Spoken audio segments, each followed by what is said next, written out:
Welcome to stories of India. Shibu ji, मैं बहुत ज्यादा सुपर एक्साइटेड हूँ आज आपका ये एपिसोड रिकॉर्ड करने के लिए, क्योंकि मैंने आपका एक रैंडम वीडियो अपने फीड पे देखा था जिसमें आप माइंड रीड कर रहे थे।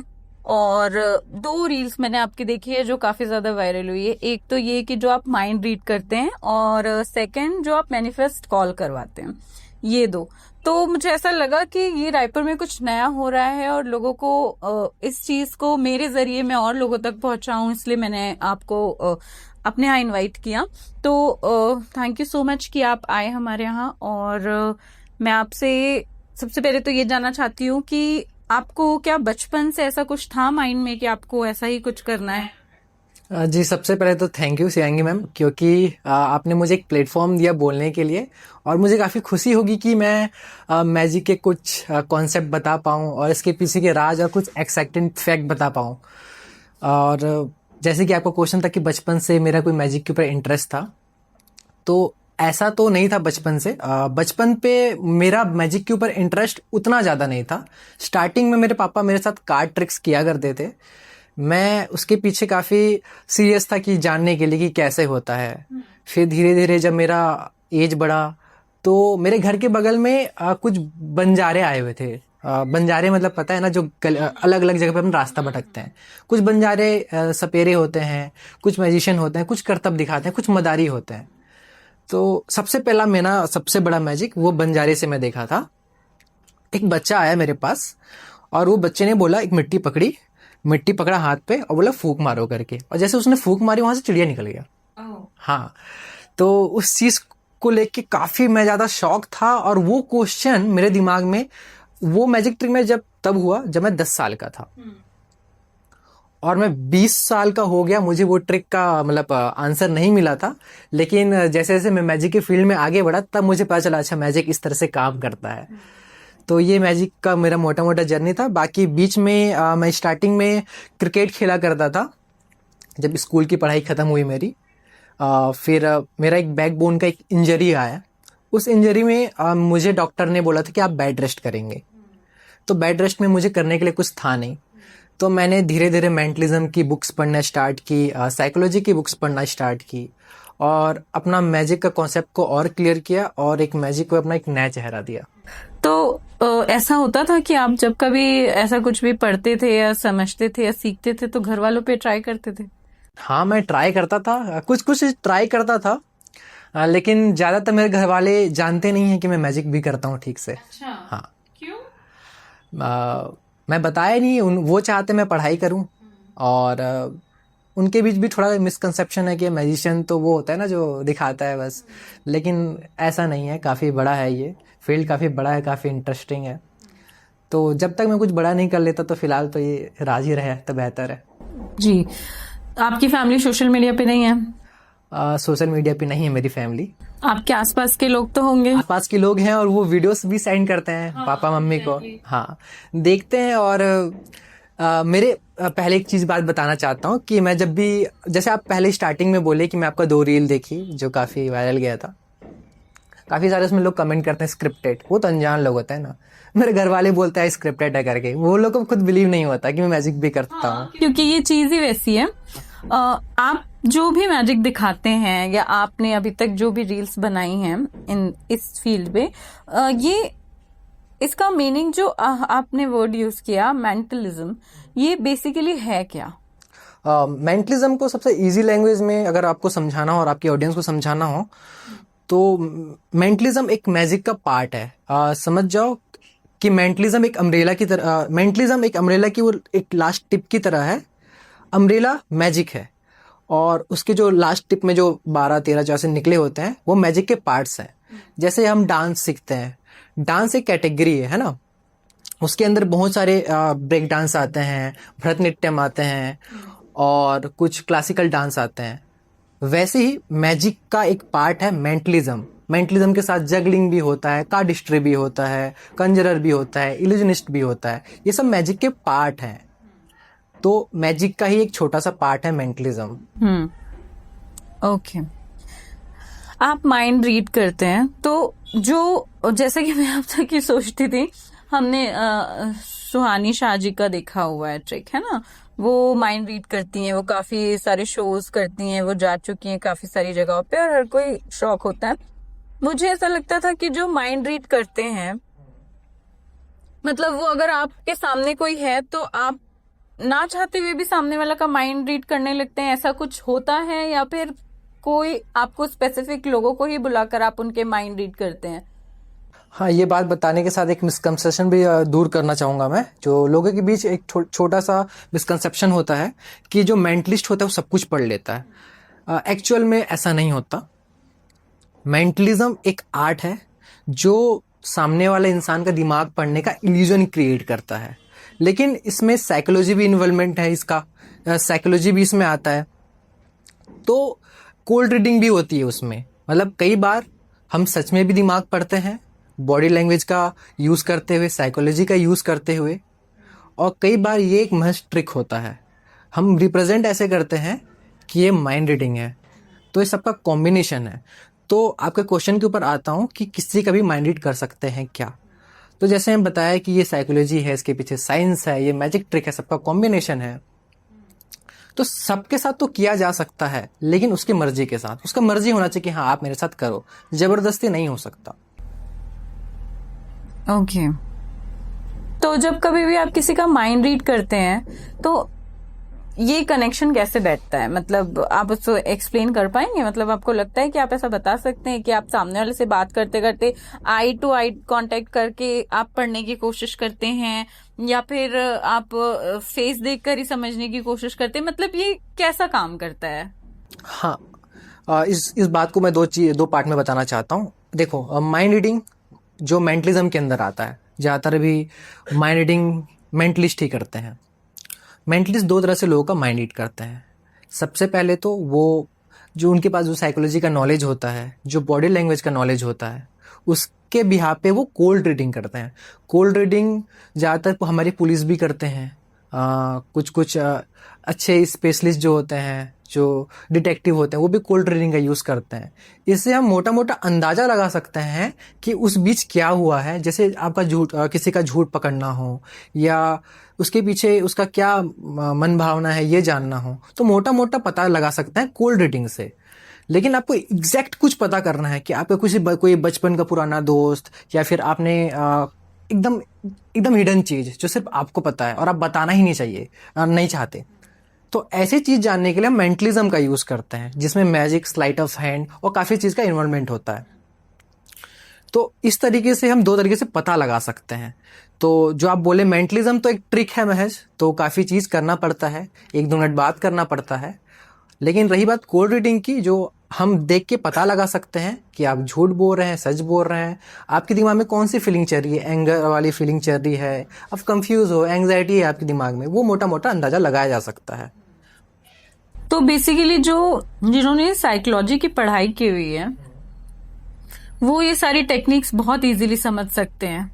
ये काफ़ी इंटरेस्टिंग सवाल है आपका। देखो, मैं जैसे बोला कि माइंड रीडिंग तो मेंटलिज्म का पार्ट है। मेंटलिज्म में साइकोलॉजी यूज होती है, मैजिक ट्रिक यूज होता है, और शोमैनशिप भी होता है कि हम कैसे उसे रिप्रेजेंट करते हैं, प्रेजेंटेशन कैसा है।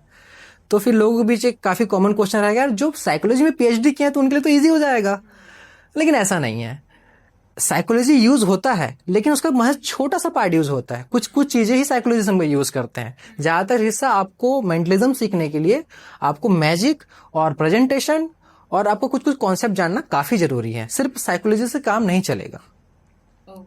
तो इसलिए एक अच्छे साइकोलॉजिस्ट एक अच्छे मैजिशियन नहीं हो सकते। अच्छा, जब भी आप कोई भी ऐसा कहीं परफॉर्म करने वाले होते हैं तो उससे पहले आपको अपने आप को भी प्रिपेयर करना पड़ता है, या किसी प्रिपरेशन की जरूरत नहीं पड़ती? अब ये बाय डिफॉल्ट आ जाता है बस दिमाग में? स्टार्टिंग से मुझे तो अपने आप को प्रिपेयर करने की जरूरत पड़ती थी। जब मैं स्टार्टिंग में मैजिक परफॉर्म करता था, चाहे स्ट्रीट पे हो या फिर स्टेज पे हो, एक तो हम तो इंसान हैं, बाय डिफॉल्ट तो एक नर्वसनेस होती ही है, एक बटरफ्लाई इफेक्ट होता है पेट पे ही। तो प्रिपेयर करना पड़ता है अपने आप को। लेकिन जैसे जैसे मेरा मैजिक का एक्सपीरियंस बढ़ रहा है और मैं ज़्यादा परफॉर्मेंस दे रहा हूँ लोगों के सामने, तो उतना प्रिपेयर करने की ज़रूरत नहीं होती। अब जाता हूँ, हंसी हंसी जाता हूँ और लोगों के चेहरे पे मुस्कान बांट के आ जाता हूँ। क्योंकि अब आपने मैजिक की बात करी है और आपने फेस रीडिंग वाली बात करी है और आपने कॉल मैनिफेस्ट वाली बात करी है, तो क्योंकि ऑडियंस ने आपको अब तक मरीन ड्राइव पे ही परफॉर्म करते आपकी रील्स ही देखी है, बट क्योंकि हम एक एपिसोड कर रहे हैं तो मैं चाहती हूँ कि आप कुछ ट्रिक्स हमें अभी यहाँ पे भी बताएं। ओके, एक छोटा सा ट्रिक कर सकता हूँ मैं आपके साथ। उससे पहले मैं मेंटलिज्म के कुछ पार्ट्स होते हैं वो बता देता हूँ।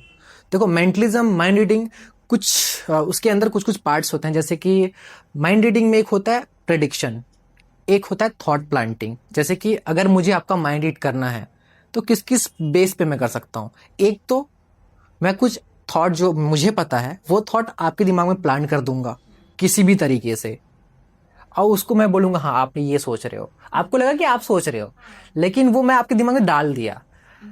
ये एक होता है। दूसरा ये हो गया प्लांटिंग, बता दिया। दूसरा हो गया प्रेडिक्शन, आपका देखते हुए, आपके बॉडी लैंग्वेज को देखते हुए, आपका एटमॉस्फेयर को देखते हुए, माहौल क्या है ये देखते हुए मैं कुछ प्रिडिक्ट करके लाऊंगा जो आपका डिसीजन होने वाला है, जो कि नॉर्मल इंसान लेते हैं उस टाइप का डिसीजन। आपको लगेगा ये उसको कैसे पता चला, लेकिन मैंने थोड़ी सी साइकोलॉजी पढ़ी है, थोड़ा सा मैजिक के प्रिंसिपल पढ़े हैं, तो ये होना वाजिब था, तो इसको भी माइंड रीडिंग की तरह प्रेजेंट कर सकता हूँ। और एक होता है प्योर मेंटलिज्म, जिसके लिए मुझे आपसे बात करने की जरूरत है। आप कहीं कुछ नहीं बताते, कहीं कुछ प्लान नहीं होता, रैंडम थॉट आता है एक, बस आपके बीच और जिस इंसान के बारे में सोच रहे हैं उसके बीच एक कनेक्शन हो, चाहे वो थॉट हो या कुछ प्रोडक्ट हो या कोई इंसान हो, कुछ पेट्स हो, उसके बीच कनेक्शन हो तो हम पढ़ सकते हैं। तो एक मैंने आपको बोला था थॉट प्लांटिंग, है ना, कि आपके दिमाग में कुछ थॉट मैं प्लांट करूंगा। तो मेरे पास एक एनवलप है, आपको नहीं पता कि इस एनवलप के अंदर क्या है, राइट, कुछ भी नहीं पता। अब मेरा काम ये है कि आपको बताना। सबसे पहले आपको बताना चाहता हूं, इस एनवलप के अंदर 4 कार्ड्स हैं। 4 कार्ड्स क्वीन के हैं। आपको नहीं पता वो क्वीन कौन सा है, सिर्फ मुझे पता है, और वो क्वीन सबसे अलग है, उसको मैंने पलट के रख दिया। अब मेरा काम ये है कि जो क्वीन सबसे अलग है वो क्वीन आपके दिमाग में प्लांट करना, बिना आपसे बात के, बिना आपको कोई हिंट दिए। तो ट्राई करते हैं। ओके, 1 to 5 आप रिवर्स काउंट करो। कर रहे हो? ओके। आपका फेवरेट कलर क्या है, बताओ? बताना। ब्लैक। ब्लैक। ओके, बहुत बढ़िया। तो आपके पास अब 2 ऑप्शन है। कार्ड्स में 2 टाइप के कलर होते हैं, एक रेड होता है, एक ब्लैक होता है, आपको पता ही होगा। तो आपके दिमाग में कुछ प्लांट कर रहा हूं, आपकी फ्री चॉइस है, आप कुछ भी बोल सकते हैं, ठीक है? आप किसके साइड जाना चाहेंगे, ब्लैक कलर के साइड जाना चाहेंगे या रेड कलर के साइड जाना चाहेंगे? बताऊं? हाँ बताओ। रेड। रेड आपकी फ्री चॉइस है, आप चाहे तो चेंज भी कर सकते हैं। आप चेंज करना चाहते हैं या फिर स्टिक? नहीं, रेड। यहाँ पे रेड। और रेड जैसे इन्होंने बोला तो मैं यहाँ दिखा दूं कि मेरे पास एक रेड कलर का कार्ड है जो रेड ही है ना। अभी भी मैं बोला इसमें 4 क्वीन है और एक क्वीन सबसे अलग है। अब वो आपके दिमाग में प्लान कर रहा हूं मैं। रेड में भी 2 टाइप के सूट्स होते हैं, एक डायमंड होता है और एक हार्ट्स होता है। ओके, तो आप किसके साइड जाना चाहेंगे, डायमंड के साइड जाना चाहेंगे या हार्ट्स के साइड? हार्ट। हार्ट्स आपकी फ्री चॉइस है। इन्होंने बोला हार्ट्स और आपने चूज भी किया था रेड। तो क्या आपने मुझे कभी बताया कि मैं ये सब चूज करने वाली हूँ? नहीं। कोई भी चांस है कि कोई पहले से भविष्यवाणी कर दे? नहीं। लेकिन मैं कुछ प्रिडिक्ट किया था और आपके दिमाग में प्लान कर किया मैंने अभी, और मैंने क्वीन ऑफ हार्ट्स ही रखा है इनके बीच, एक लौता कार्ड। आपको लगा आपकी फ्री चॉइस है, लेकिन मैं आपके दिमाग के अंदर जा चुका था। और एक खास बात आपको मैं बता दूं कि मैं अपना चीज में इतना श्योर था कि ये जो कार्ड है सब ब्लू कलर का है, ये सब। वो आप एक बार जो रेड आपने हार्ट वाला क्वीन दिखाया है वो एक बार ऐसे पीछे करके दिखा दीजिए इस कैमरे में, सो दैट लोगों को ये समझ में आए कि हमने ये पहले से प्लान नहीं किया था। And I am also very much surprised कि एक्चुअल में रेड हार्ट क्वीन ही आया है। और मैंने उल्टा करके रखा था ये प्रेडिक्शन, ऐसा भी नहीं कि मैंने अभी कहीं स्लाइट ऑफ हैंड का यूज किया। तो इस तरह से प्लांटिंग होता है जी। ओके, मतलब काफी सारी ट्रिक्स होंगी ऐसी तो फिर आपके पास, मतलब अगर हम पूरा समय बहुत लंबा भी ले लें तो शायद खत्म नहीं होगा। जैसे आप माइंड रीड करते हैं तो कभी ऐसा होता है कि किसी किसी का माइंड रीड करने के लिए काफी टफ लगता है आपको? हाँ, ऐसा काफ़ी बार मुझे ऐसा महसूस करने को मिला है कि मैं लोगों के पास जाता हूँ और लोग एक अलग ही एटीट्यूड में रहते हैं कि हमारा तो नहीं हो सकता, तो मैं कोशिश करता हूँ कि अवॉइड करने का। लेकिन जब मैं स्टार्टिंग में मुझे ये सब नहीं पता था तो मैं ऐसे लोगों के ऊपर ट्राई करता था, क्योंकि एक्सपीरियंस लेना काफ़ी ज़रूरी है। जब तक हम गड्ढे में नहीं गिरेंगे हमको पता नहीं चलेगा कि हमें गड्ढे में गिरना है या नहीं। तो काफ़ी टाइम मैं ऐसे लोगों से मिला हूँ जिनका माइंड रीड करना काफ़ी टफ होता था मेरे लिए। इस केस में मैं कोशिश करता था कि माइंड रीडिंग अवॉइड करके मैजिक ट्रिक परफॉर्म करूँ, जो मेरे लिए सेफ साइड होता था। ओके, तो ऐसा आपके साथ हुआ है कभी एक्सपीरियंस कि आपने गलत रीड किया हो?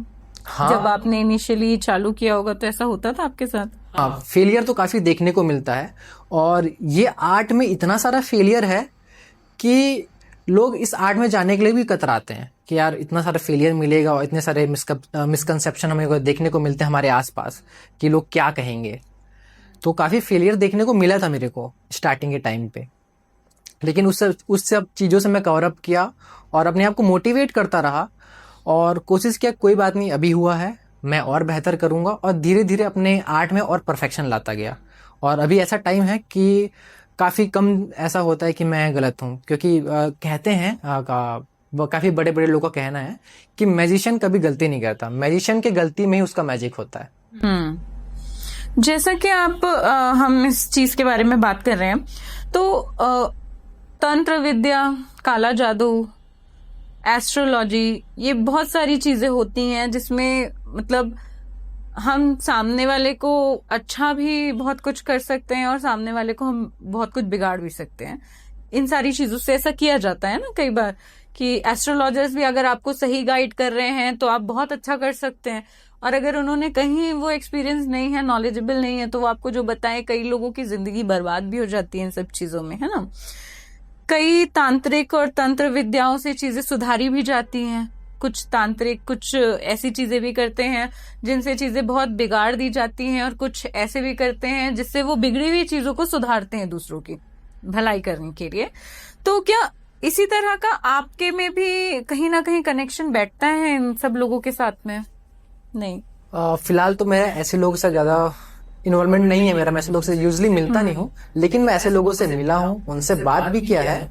और क्योंकि मैं काफी प्रैक्टिकल इंसान हूँ, और एक मैजिशियन के लिए उसके लिए प्रैक्टिकल होना और साइंस के पर्सपेक्टिव से दुनिया को देखना काफी जरूरी है, तभी वो लोगों को अपना मैजिक दिखा सकता है। तो स्टार्टिंग में मैं भी ऐसा था, और जब मैं अपना मैजिक के बारे में रिसर्च कर रहा था तब मुझे एक चीज पता चला। जब मैं माइंड रीडिंग के बारे में काफी कुछ सीख रहा था, मेरे टीचर भी हैं वैसे, तब उन्होंने बताया था कि कर्ण पिशाचनी नाम के भी कॉन्सेप्ट होता है। जी हाँ, आप शायद सुने भी हो। हाँ, मैंने सुना है इस बारे में, मैंने पढ़ा भी है इनके बारे में कि कैसे ये सिद्धि पाई जाती है। जब मुझे किसी के थ्रू पता चला था कि ऐसा होता है, अब मैं नाम नहीं लेना चाहती हूँ, पर ऐसे बहुत सारे महापुरुष हैं जिनके पास ये सिद्धियां हैं कहा जाता है, और जो आप को हिंदू धर्म के बारे में समझाते हैं, सिखाते हैं और हिंदुत्व को जिंदा रखने की कोशिश करते हैं। ऐसे काफी महापुरुष हैं जिनके पास कर्ण पिशाचनी का वास है, ऐसा कहते हैं,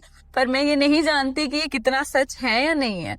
बट जब मुझे ये कहीं कहीं के किसी के थ्रू सुनने को मिला कि ये महाराज जी हैं और इनको कर्ण पिशाचनी की सिद्धि मिली हुई है, तब मुझे ये चीज थोड़ी क्लिक करी कि अब तक तो मैंने देवियों के बारे में सुना था और जितने हमारे हिंदुओं के भगवान हैं उनके बारे में सुना था, बट मैंने ऐसा कभी कुछ नहीं सुना था कि कोई कर्ण पिशाचनी जैसा कुछ है।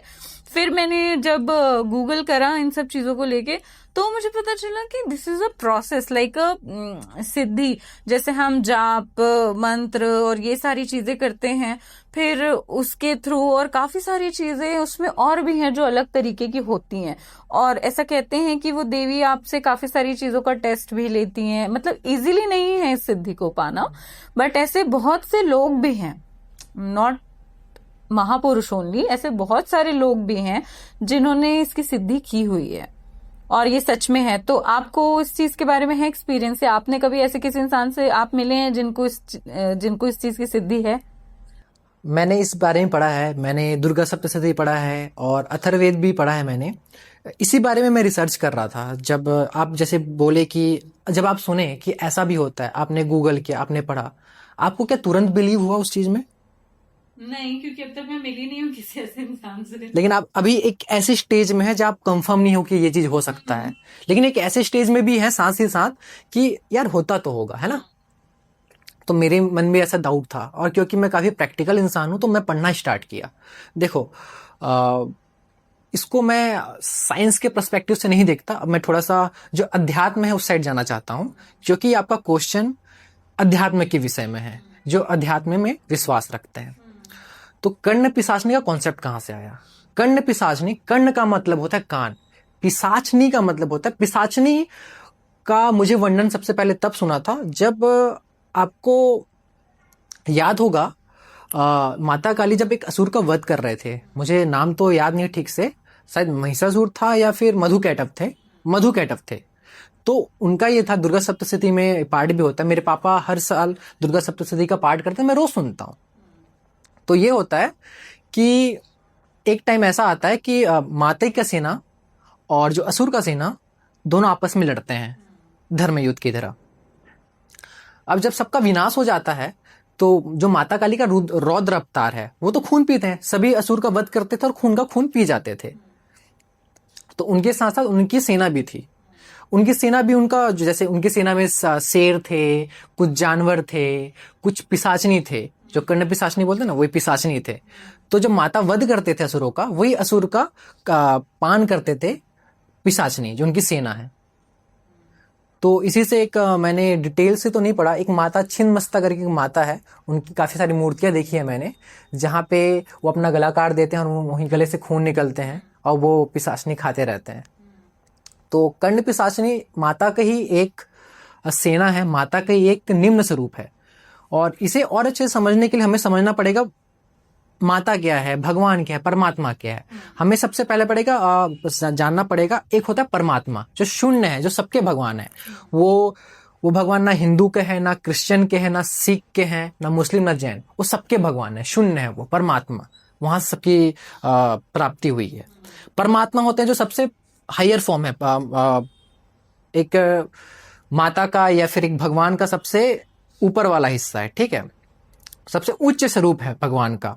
उसके बाद आते हैं भगवान, फिर आता है देव, उसके बाद आते हैं मनुष्य, फिर मनुष्य भी से भी निम्न कोटि में जाते हैं उनके पिशाचनी आते हैं। तो हम कह सकते हैं कि माता का ही, भगवान का एक स्वरूप है, लेकिन वो निम्न स्वरूप की माता है। माता तो नहीं कहूंगा, एक देवता है, वो एक एनर्जी है, एक देवता है जो निम्न स्वरूप के हैं। सबसे उच्च स्वरूप के बोले तो माता है, दुर्गा माता है, काली माता है, शिव भगवान है, और जितने ही परमात्मा, ये सब उच्च कोटि के हैं। उन्हीं का एक निम्न स्वरूप है कर्ण पिशाचनी, योगिनी, पिशाच, ये सब उनके निम्न स्वरूप हैं।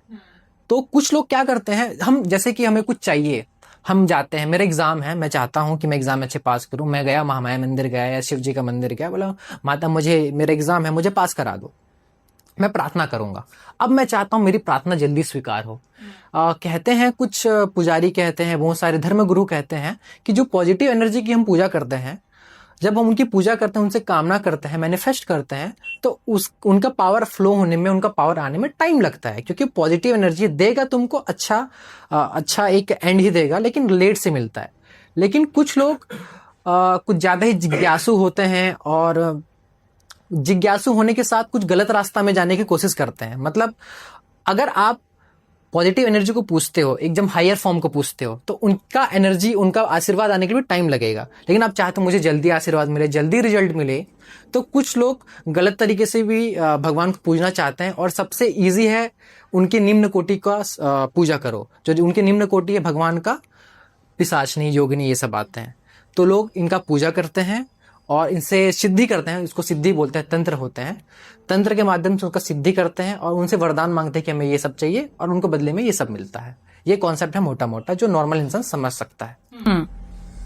तो ये फैक्ट है कि उनकी सिद्धि करने से वो मिलती है। अब जब तक मैं खुद से नहीं देख लेता तो मैं फैक्ट में ऐसे बोल नहीं सकता। मेरी तरह आप भी अभी उस सिचुएशन में है, लेकिन मैंने पढ़ा है तो मैं उसके भी हाथ पे बोल रहा हूँ। आप हिप्नोटाइज भी करते हैं? हाँ, आपने पढ़ा है? हाँ, मैंने हिप्नोसिस के ऊपर काफी पढ़ाई की है। पहले जब मैं मैजिक के ऊपर काम कर रहा था, तब मेरा ध्यान गया कि कुछ दुनिया में ऐसी भी चीजें हैं जो काफ़ी ज़्यादा अमेजिंग है और विश्वास नहीं होता उस चीज़ को करने के लिए।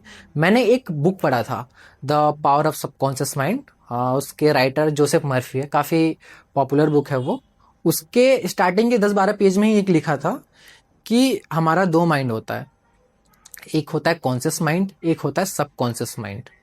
हमारा कॉन्शियस माइंड, जैसे कि आप मुझे बुलाने का डिसीजन लिए, आप मोबाइल पकड़े हो या फिर आप कुछ कर रहे हो, ये सब आप कहाँ से डिसाइड करते हो? ये सब आपके कॉन्शियस माइंड से होता है। आपको कोई तुरंत आपको कुछ डिसीजन लेना है, कुछ क्रिएटिव करना है, ये आपके कॉन्शियस माइंड करता है। लेकिन सेम टाइम आपका सब कॉन्शियस माइंड भी है जो आपके कॉन्शियस माइंड से काफ़ी बड़ा होता है। तो जितने भी इमोशनल चीज़ें हैं, डीप इमोशनल है या फिर कुछ आपका एंग्जाइटी है, किसी का प्यार है, जो भी ऐसे फीलिंग्स वाली चीज़ें हैं, ये आपके सब कॉन्शियस माइंड में फिट होता है। और ख़ास बात ये है कि हमारा जो सब कॉन्शियस माइंड है वो क्वेश्चन बैक नहीं करता, वो जल्दी चीज़ों को एक्सेप्ट कर देता है, वो इमोशन पे वर्क करता है, ज़्यादा लॉजिकल नहीं है। तो हिप्नोटिज्म भी इसी के ऊपर ही काम करता है। हिप्नोसिस का अगर हम लोग वर्बल मीनिंग निकालें, हिप्नोसिस का जो स्टार्ट आया था, जो सबसे पहले हमें वर्ड देखने को मिला था, वो है ग्रीक मैथोलॉजी से मिलता है हमें। ग्रीक मैथोलॉजी में एक हिप्नोस करके एक देवी है जिसे नींद की देवी कहा जाता है। तो इसी से हम इंस्पायर होकर अपना हिप्नोसिस वर्ड लिए थे, जो दुनिया वाले हिप्नोसिस वर्ड लिए थे। इसका मतलब होता है, इसका मतलब ये नहीं होता कि हम नींद, हिप्नोटिज्म मतलब नींद नहीं, एक नींद जैसी अवस्था, एक ट्रांस जैसी अवस्था में जाना ही हिप्नोटिज्म है, जो हम सबकॉन्शियस माइंड तक पहुंच के जा सकते हैं। ओके। तो आपने कभी किसी को हिप्नोटाइज किया है? हाँ, मैंने काफी बार किया है और अभी भी कर ही रहा हूँ, अभी कभी सीख रहा हूँ किस किस तरह से करते हैं। उसमें सामने वाले का कितना रोल प्ले होता है? मतलब ऐसा है कि इजीली हिप्नोटाइज हो जाते हैं लोग, कई लोग, और कई नहीं होते हैं जिनमें बहुत मेहनत लगती है, ऐसा होता है? आपके क्वेश्चन को समझने से पहले और मेरे आंसर को देने से पहले आपको एक बात समझना पड़ेगा कि जो हमारा माइंड है वो बीटा स्टेट में होता है, बीटा स्टेट की फ्रीक्वेंसी पे काम करता है। जैसे आप अभी बात कर रहे हैं मेरे से, तो आपका माइंड का जो ब्रेन का फ्रीक्वेंसी बीटा स्टेट में जा रहा है। लेकिन मैं आपको जैसे बोलूँ, चलो बताओ आप परसों क्या खाए थे, या फिर बताओ कि आप लास्ट एक इमोशनल सॉन्ग कब सुने थे, जब आप सोचने लगते हो तो आपकी ब्रेन की फ्रीक्वेंसी चेंज हो जाती है और वो पहुंच जाती है अल्फा फ्रीक्वेंसी पे, अल्फा स्टेट में आपका ब्रेन पहुंच जाता है। इस टाइम पे आप थोड़ी देर के भूल जाते हो कि अभी आप क्या कर रहे थे, आप सोचने बैठ जाते हो और एक स्टेप और ऊपर जाते हैं, जो कि हिप्नोटिस्ट ही करते हैं या हिप्नोथेरेपिस्ट करते हैं, जो डेल्टा स्टेज पे या फिर थीटा स्टेज में पहुंचना कहते हैं। अगर मैं आपको ऐसी अवस्था में ले आऊं जहां पे आप भूल जाओ कि आपके आसपास क्या हो रहा है, आप भूल जाओ कि मेरे आसपास क्या हो रहा है, आप अपने सबकॉन्शियस माइंड तक इतना खो चुके हो, अपने सबकॉन्शियस माइंड तक इतना पहुंच चुके हो कि आपको याद ही नहीं कि आपके आसपास क्या हो रहा है। इस स्टेज में जाने को ही हम लोग हिप्नोटिज्म कहते हैं। और इस स्टेज में जाके हम हीलिंग करते हैं, मैनिफेस्टिंग करते हैं, या हमारे बॉडी का कुछ क्योर है या फिर कोई एंग्जाइटी है, डिप्रेशन है, इसी स्टेज में, इसी ब्रेन के फ्रीक्वेंसी पे, इसी ब्रेन के स्टेट में जाने के बाद ही इसका सोल्यूशन होता है और इसी टाइम हम लोग हिप्नोटाइज होते हैं। तो जैसे आपका क्वेश्चन था, क्या किसी को भी क्या कर सकते हैं? कर सकते हैं, बिल्कुल कर सकते हैं। जो भी इंसान इमेजिन कर सकता है उसको कर सकते हैं। और एक फैक्ट आपको बता देता हूं, आप इंसान की बात कर रहे हैं, एक डेविड ब्लेन करके एक मैजिशियन है, क्या आप सुने उनके बारे में? शायद सुना है। हाँ, काफी फेमस मैजिशियन है। वो इंसान को नहीं, वो किंग कोबरा को हिप्नोटाइज कर दिए थे। तो एनिमल का तो अलग कॉन्सेप्ट होता है हिप्नोटिज्म का, लेकिन इंसानों की बात करें तो अगर कोई इंसान बीटा स्टेज से अल्फा या थीटा स्टेज में पहुंच जाता है तो उसे हिप्नोटाइज करना पॉसिबल है। बस शर्त यह है कि उसको अल्फा स्टेज में पहुंचना पड़ेगा और उसके टेक्निक अलग होते हैं।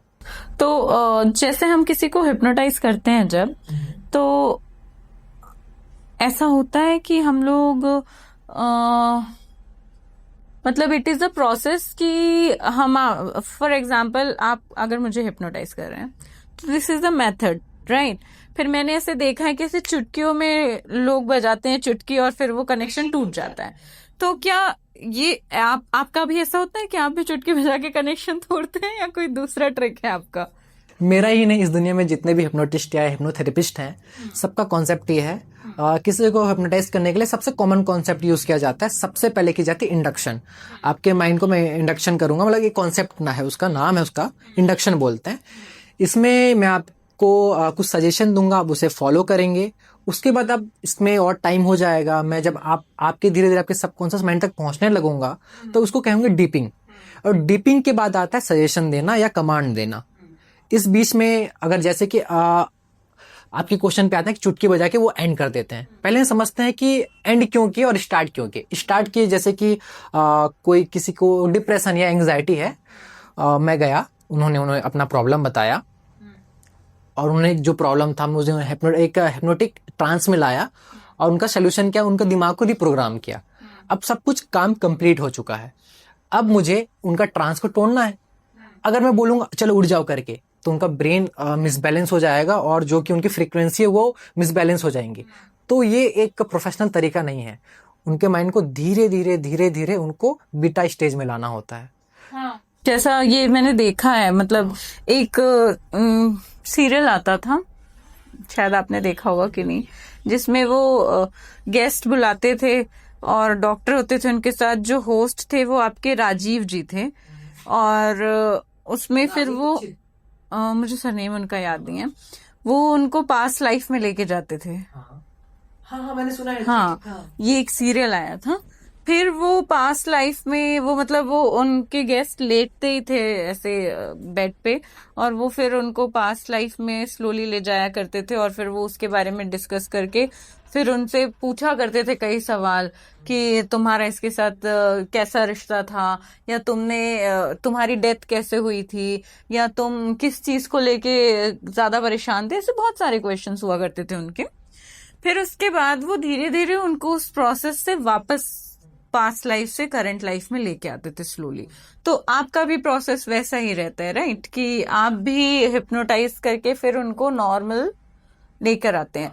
तो एक ये मेजर क्वेश्चन है कि अगर आप किसी को हिप्नोटाइज कर रहे हैं, तो आप जब किसी को हिप्नोटाइज करते हैं तो हम हिप्नोटाइज सिचुएशन में जो सामने वाला बंदा होता है, तो उससे आप क्या जानना चाहते हैं? मतलब क्या आप उनसे कुछ सवाल पूछते हैं या आप क्लाइंट के लिए ही हिप्नोटाइज करते हैं उन्हें? मतलब हिप्नोटाइज किया ही क्यों जाता है? देखो, दो हिप्नोटाइज करने के लिए दो पर्सन होते हैं, ठीक है। एक होता है थेरेपिस्ट, जिसे हिप्नोथेरेपिस्ट या फिर साइकोलॉजिस्ट इसका यूज करते हैं। दूसरा होता है हिप्नोटिस्ट। जो साइकोलॉजिस्ट और जो हिप्नोथेरेपिस्ट हैं वो उनके पास सर्टिफिकेट होता है कि हाँ मैं इंसानों को ट्रीटमेंट कर सकता हूँ, उनके पास डिग्री होती है, करने का लाइसेंस होता है।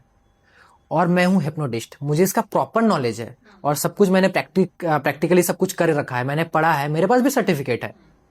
बट मेरे को अलाउ नहीं है कि मैं किसी को थेरेपी दूं, क्योंकि मुझे काफ़ी मैच्योर होना पड़ेगा। हालांकि मैं अपने स्टेज पे अपने लेवल पर हूँ, लेकिन उनका डिग्री का अलग कॉन्सेप्ट है उनका। और हिप्नोटिस्ट और हिप्नोथेरेपिस्ट में भी एक अंतर बता देता हूँ। जैसे कि मेरे वीडियोस अगर आप किसी हिप्नोथेरेपिस्ट को दिखाओगे ना, वो फेक है बोल देगा, क्योंकि उसने वो चीज़ पढ़ा ही नहीं, वो उससे उसको आता नहीं, इसलिए वो फेक बोल देगा। क्योंकि उसका पढ़ाई अलग हो जाता है, मेरा पढ़ाई अलग हो जाता है। तो उसका किसी को हिप्नोथेरेपी देना या फिर हिप्नोटाइज करना, उसके पीछे उसका रीजन अलग है। मैं जो हिप्नोटाइज करता हूँ लोगों को, वो एंटरटेनमेंट पर्पस के लिए होता है।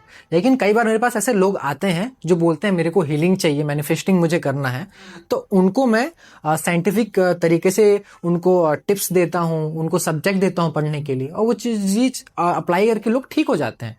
मेरे पास ऐसे बहुत सारे चैट्स और ऐसे सारे बहुत सारे क्लाइंट्स तो नहीं बोलूंगा, ऐसे नॉर्मली आते हैं। मैं उनसे चार्ज भी नहीं करता और उनको सजेशन देता हूँ, थेरेपी देता हूँ कॉल पे, और वो ठीक हो जाते हैं। ओह, अच्छा।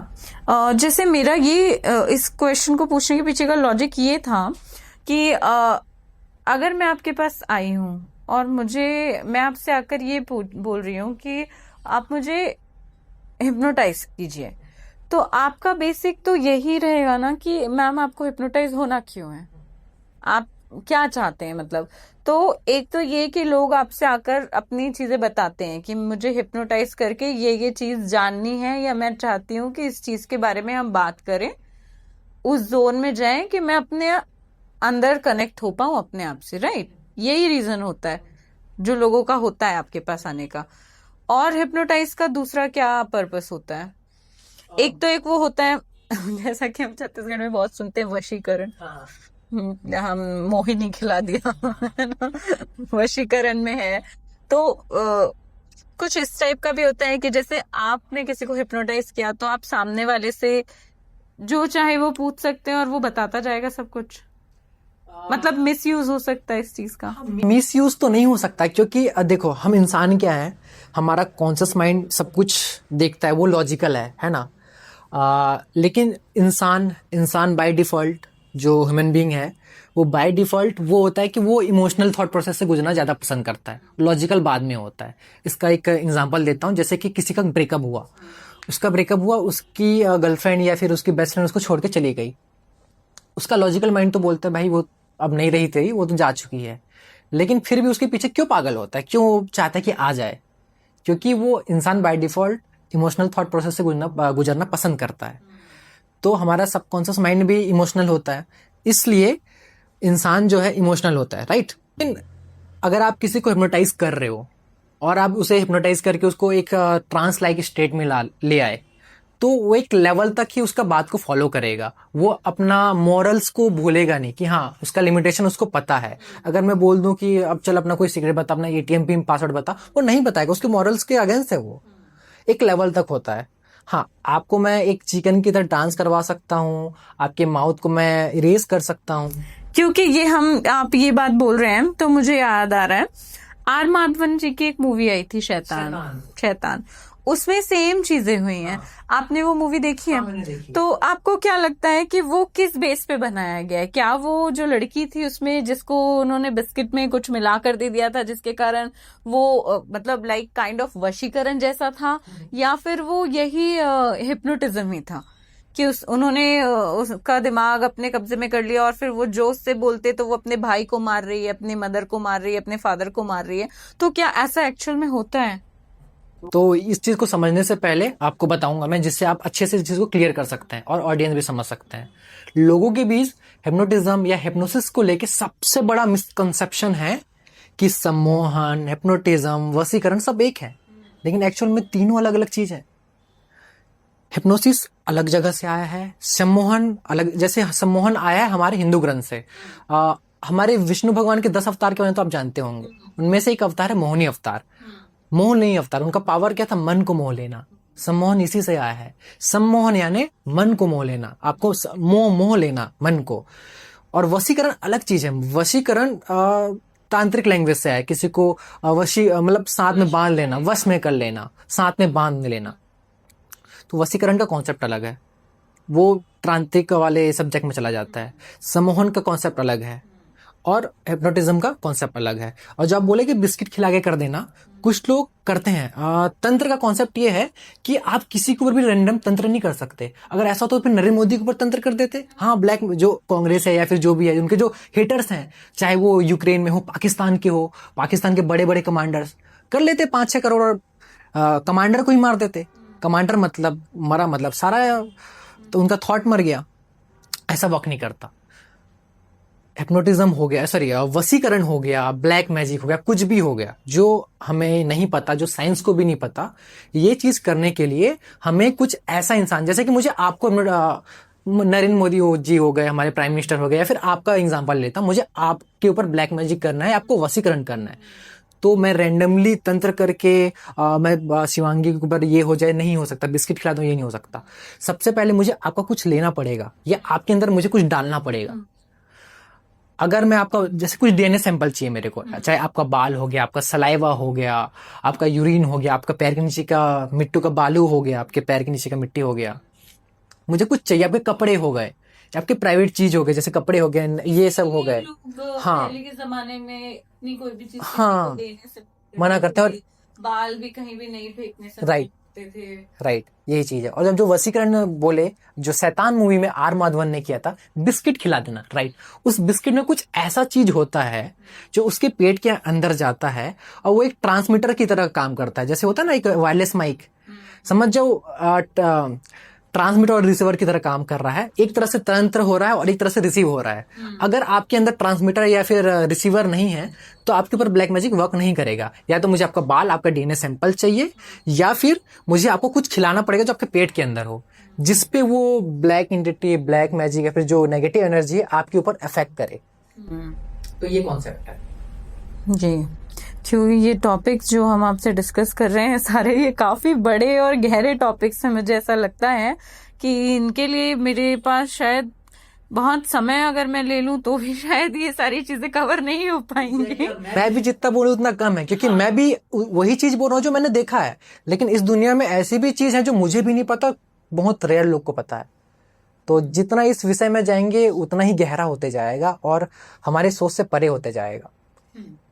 क्योंकि अब जैसे आप इतने सारे ट्रिक्स करते हैं, आप मरीन ड्राइव पे भी इतने सारे आपने शूट्स किए हैं, आप लोगों को रैंडम रोकते हैं और उनसे आप इतनी सारी चीजें टेक्निक्स ट्रिक्स प्ले करते हैं उनके साथ में। कैसा लगता है आपको जब उनका रिएक्शन सामने आता है? तो काफी अच्छा लगता है मेरे को, क्योंकि इसके पीछे तो मेरी काफी सालों की मेहनत है। और साथ ही साथ कुछ लोग होते हैं तो ऐसा गलत भी बोलते हैं, लेकिन वो मैं इग्नोर कर देता हूँ। मैं सबसे पहले देखता हूँ कि हाँ मुझे कहाँ से प्रोत्साहन मिल रहा है, तो काफी अप्रिशिएटिंग है। तो जब लोग ऐसा पॉजिटिव रिस्पांस शॉकिंग वाला आपको देते हैं तो वो आपसे पूछते नहीं बार बार कि आपने कैसे किया, ये आपने कैसे किया, आपको कैसे पता चला मेरे दिमाग में क्या चल रहा था, आपको कैसे पता चला सारी चीजें? तो आप तब उन्हें कुछ एक्सप्लेन कर पाते हैं या फिर आप उन्हें यही बोलते हैं कि इट्स अ ट्रिक और ये सीखनी पड़ती है? मैं सबसे कोई भी मेरे को पूछा कि यार कैसे किए, वाह ये तो बहुत अच्छा है, तो बोलता है ये तो मैं बड़े मजे से किया, बड़े अच्छे से किया। और साथ में एंड में बोलता हूँ ये ट्रिक है, ये एक एंटरटेनमेंट का पार्ट है और मैं एक आर्टिस्ट हूँ जो लोगों का एंटरटेनमेंट करता है। इसके पीछे साइंस है, इसके पीछे मैजिक के कुछ कॉन्सेप्ट हैं जो आप भी सीख सकते हैं अगर आपका इंटेंशन सही है तो मैं क्लियर कर देता हूँ लोगों को कि इसके पीछे साइंस है। ओके तो एक मेजर सवाल मेरा ऐसा कि हम माइंड रीड करके या हिप्नोटाइज करके या ऐसा कुछ करके जो हम करते हैं टेक्निक्स, क्या इससे कभी ये हेल्प करता है कभी बिजनेस ग्रो करने के लिए या फिर कभी किसी के साथ पर्सनल रिलेशनशिप इम्प्रूव करने के लिए या फिर अपनी पर्सनल ग्रोथ को बढ़ाने के लिए? कभी ऐसा होता है कि मैं चाहती हूँ आप मेरे को हिप्नोटाइज करो या आप ऐसा कुछ ट्रिक करो कि मैं ना इसके बारे में ऐसा सोच रही हूँ और ये बिल्कुल वैसा ही होता चला जाए? हाँ ये होता है, और कई लोग हिप्नोथेरेपिस्ट के पास या हिप्नोटिस्ट के पास आते हैं इसी रीजन से।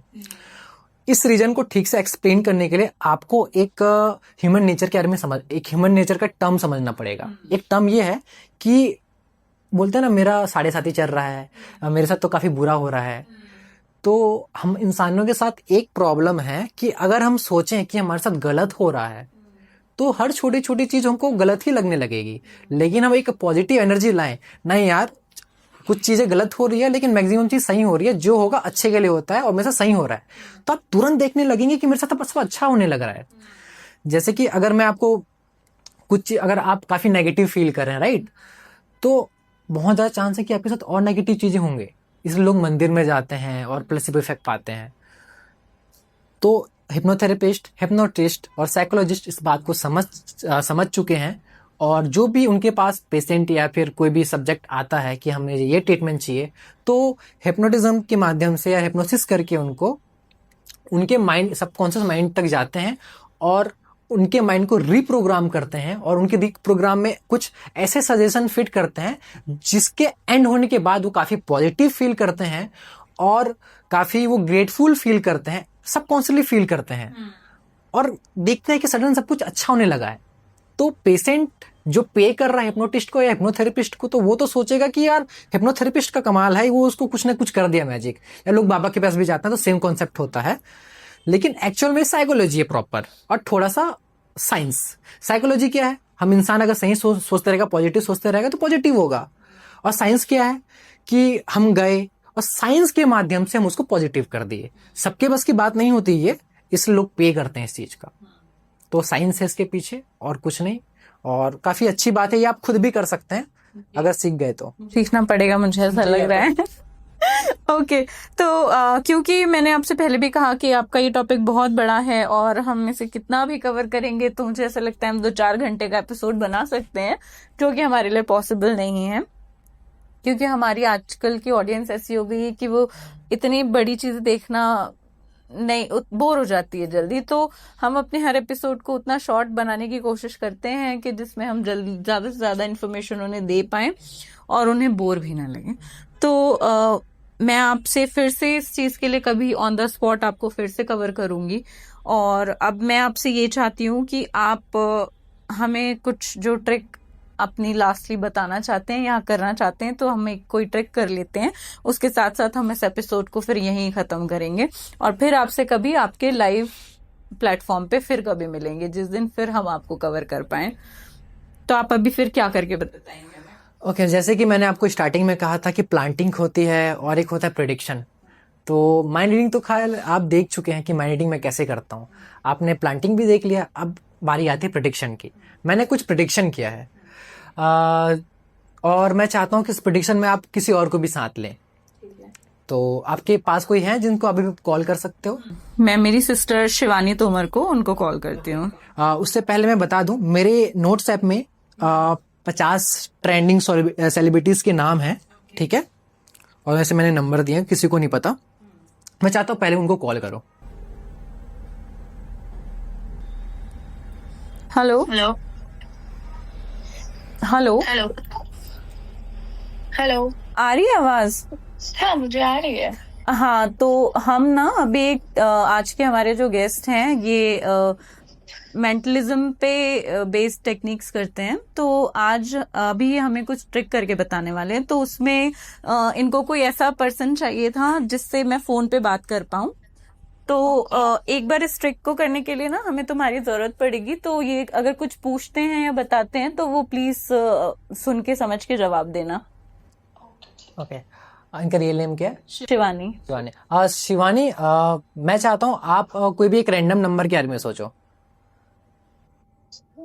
रैंडम कोई भी आपके दिमाग में रैंडमली कोई नंबर आ रहा है तो उनके बारे में आप सोचो। कैनेडी।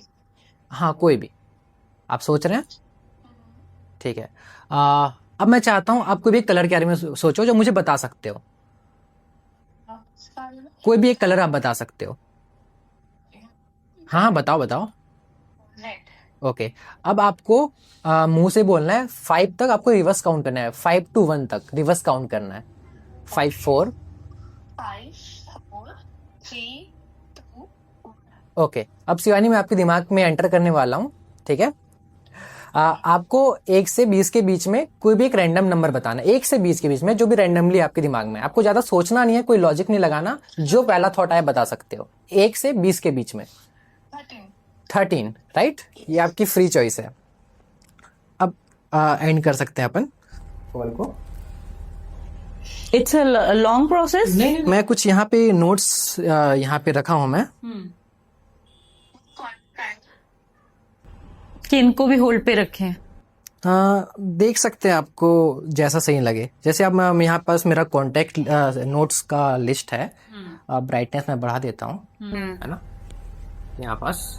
यहाँ पे मैंने लिखा है जो 12:28 पे किया है, कल रात को प्रिडिक्शन किया है, सेलिब्रिटी नेम लिस्ट। यहाँ जब ओपन करेंगे तो किस कैमरे वहां पे दिखाना है? हाँ। तो यहाँ पे बहुत सारे लिस्ट है। शाहरुख खान, सलमान खान, आमिर खान, अक्षय कुमार, रणवीर कपूर, रणवीर सिंह, ऋतिक रोशन। तो एक चीज तो आप क्लियर करते हैं कि सब में अलग अलग नाम लिखा है। सारे नाम अलग हैं। उन्होंने कौन सा नंबर बोला था? 13। आप चेक कर सकते हैं 13 पे किसका नाम है? विकी कौशल। विकी कौशल पे नाम है। तो क्या कोई भी चांस है क्या मुझे पहले से पता हो कि वो 13 बोलने वाला है या फिर कुछ और नंबर बोलने वाला है? नहीं, कोई भी बता ही नहीं सकता। नहीं, उन्होंने ही बताया। अगर वो 14 बोलते तो 14 पे कौन सा नाम है? राजकुमार राव। अगर वो 16 बोलते तो 16 पे क्या नाम है? नवाजुद्दीन सिद्दीकी। ओके, तो मैंने कुछ प्रेडिक्शन किया है, तो विकी कौशल, राइट। तो अगर मैं ऐसे बैक करूं, आप भी बैक कर सकते हैं जस्ट होम स्क्रीन पे, और मेरा इंस्टाग्राम का आईडी खोलना, ओके। मैजिकल शिबू।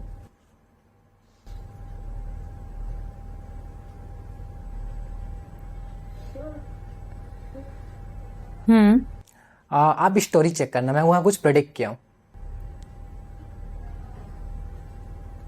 लास्ट में हाँ, विकी कौशल। कैमरे में दिखाना।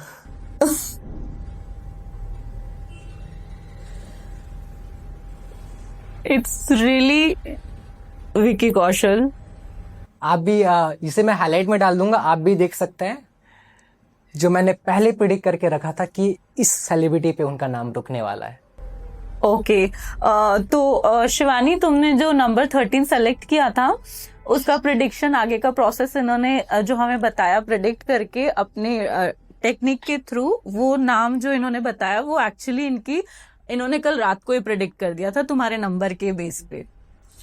ओह ओके सो ठीक है, आपसे मैं फिर फोन पे बात करती हूँ बाद में। अच्छा ठीक है, ओके ओके बाय। बाय। ये आपको कल कैसे पहले पता चल गया? मैं बोला ना, ये मैजिशियन के लिए सब कुछ पॉसिबल है और प्रिडिक्शन का ये एक हमारा कॉन्सेप्ट है। अपन वो चाइल्डहुड फ्रेंड का नाम कर सकते हैं। मतलब मुझे थोड़ा ये प्रोसेस करने के लिए टाइम लग रहा है कि मेरी सिस्टर को बिल्कुल भी नहीं पता था कि ऐसा कुछ होने वाला है, और उसको बस मैंने इतना बताया था कि I will call you to ask some questions. जो आपके सामने मैंने बोला वही मैंने भी बोला था, और इन्होंने ऐसा कुछ भी पहले से स्क्रिप्ट करके या वो करके नहीं रखा है। तो मैं अभी भी यहाँ तक कि आप किसी और को कॉल करने वाले थे इससे पहले। हाँ, मुझे लगा कि my sister is not available, so I will call my manager. मुझे लगा मैं उनको कॉल कर लेती हूँ, अगर वो नहीं उठा पा रही है तो एटलीस्ट उनको ही कर लेती हूँ। बट ओके ठीक है, सीखना पड़ेगा मुझे लग रहा है। आपको बहुत काम आएगा।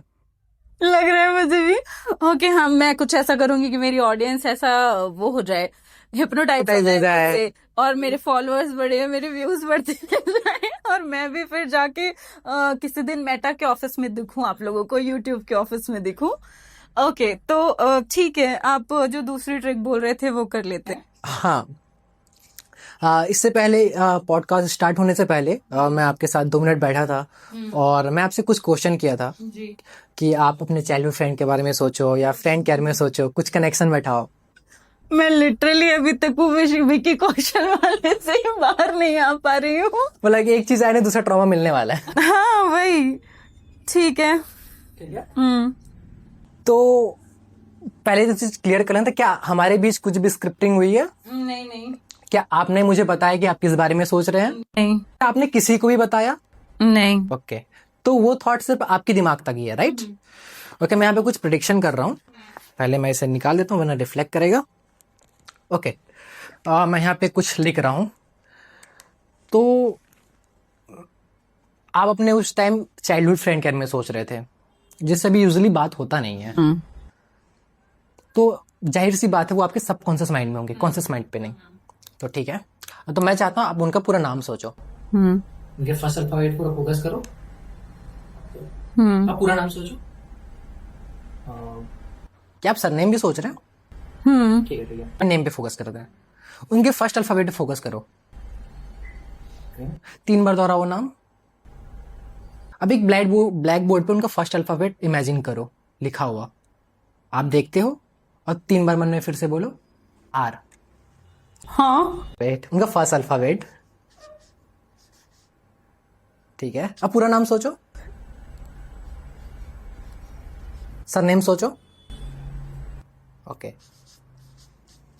आई थिंक ये कोई कॉमन नेम है, राइट? मैं यहाँ कुछ प्रेडिक्ट किया हूँ, कुछ लिखा हूँ अपने मेंटलिज्म के आर्ट से। फॉर द फर्स्ट टाइम बता सकते हो कि आप किसके बारे में सोच रहे थे? नाम। मेरा फ्रेंड है, नाम बताना है मुझे आपको। राहुल सिंह।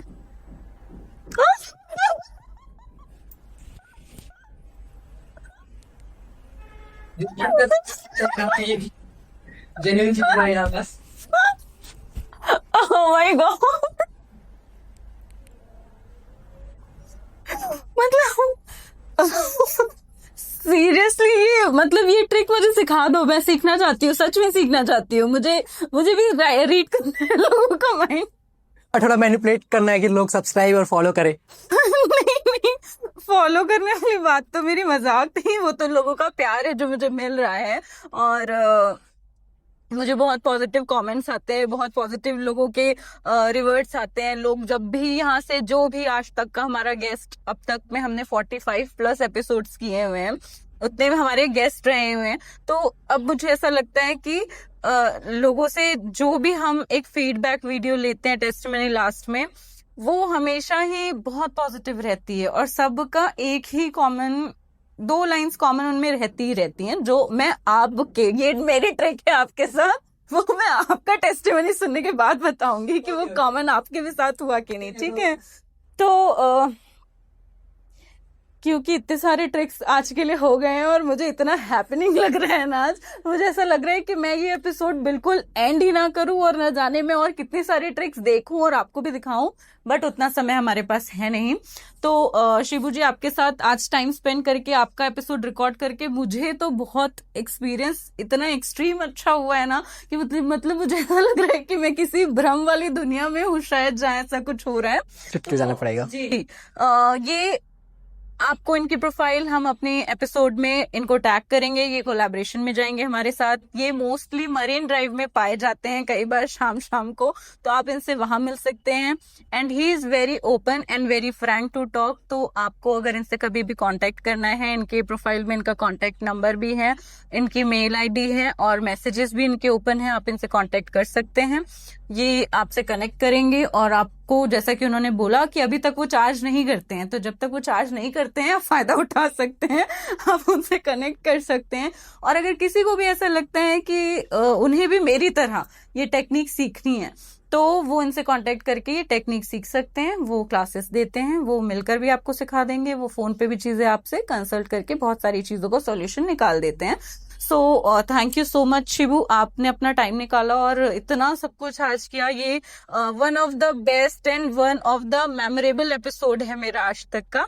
तो थैंक यू सो मच, और मैं आपसे डेफिनेटली आपके स्पॉट पे किसी दिन मैं जरूर कवर करूंगी, और वो मैं प्लान करके करूंगी, मतलब वो आपसे पूछ के आऊंगी और बता कर आऊंगी कि मैं आना चाह रही हूँ।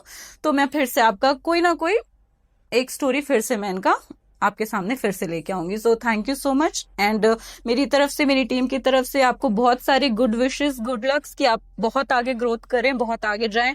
अभी लोग आपको रायपुर में जानना चालू किए हैं, आपके बहुत सारे फॉलोअर्स हो, और आप भी सुहानी शाह की तरह आपको भी दुनिया बहुत अच्छे से जाने। So thank you so much. मैं मैम आपको भी थैंक यू बोलना चाहता हूँ, क्योंकि आप मुझे इतना अच्छा स्टेज दिए और बोलने का मौका दिए, और काफ़ी खुशी वाली फीलिंग है मेरे अंदर कि आपके लिए एक मेमोरेबल एक्सपीरियंस आपको दे पाया हूँ और आपके ऑडियंस को भी दे पा रहा हूँ। तो आशा है कि मैं और बेहतर करूँगा, और आपसे मिलके काफ़ी अच्छा लगा। मैं सोचा नहीं था कि आप इतने फ्रैंक और इतने काफ़ी जेन्युइन होंगे और प्रैक्टिकल होंगे, क्योंकि अपने जैसे लोग काफ़ी कम मिलते हैं।